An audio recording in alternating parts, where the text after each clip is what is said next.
బయటకి అందరితో praise the lord అని నవ్వుతూ చెబుతున్నావు కాని నీ తోటివారు బాగుంటే నీ మనసు ఎందుకు తట్టుకోలేకపోతోంది? ఒకరి ఎదుగుదల చూసి నీకు ఎందుకు అంత కడుపుమంట? నీ హృదయం లోపల అసూయ అనే విషయాన్ని దాచుకుని అది ఎవరికీ తెలియదు అనుకుంటున్నావా?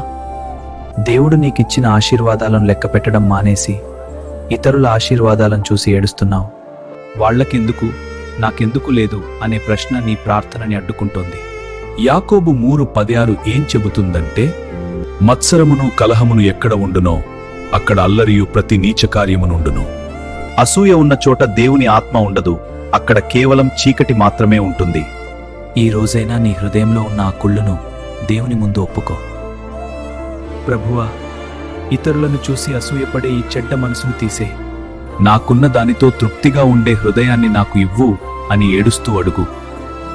ఎదుటివారిని చూసి ప్రేమతో నవ్వడం నేర్చుకో, అదే నీకు అసలైన విడుదల.